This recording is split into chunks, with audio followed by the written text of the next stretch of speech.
Snapshot of home prices out tonight shows a slight gain in November from the month before, but compared to last year, prices fell another 5.3%, down a total of 30% from the peak nationwide. Now a growing number of homeowners are making the decision to just walk away from those houses and the loans they bought them with. Our report from CNBC's Diana Olick.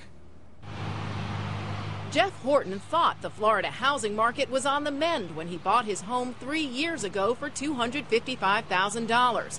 But today, the house is worth about half that. I mean, investment by definition is supposed to have returns, so it's time for me to walk away. Nothing but the best. Horton will join an estimated 1 million borrowers who abandoned their homes and mortgage commitments last year, even though they could afford to pay. Why would I continue to pay all this money every month, cut back on the things that I enjoy doing just to make the payment when there's, catastrophic negative equity in the house? In the meantime, he'll rent.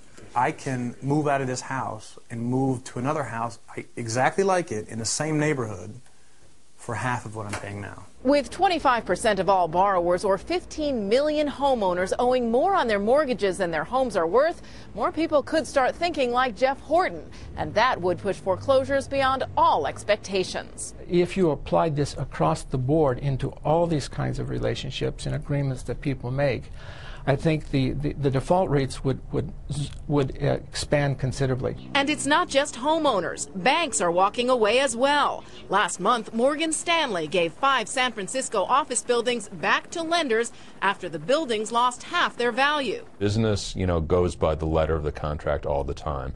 And all the time they back out of contracts where it's inconvenient and they pay the penalty. And that's exactly what a homeowner is doing. So I'd have a hard time making a moral argument to a homeowner. But many fear that if more homeowners bail on their mortgages, banks may come to taxpayers for yet another bailout of their own. Diana Olick, CNBC, Washington.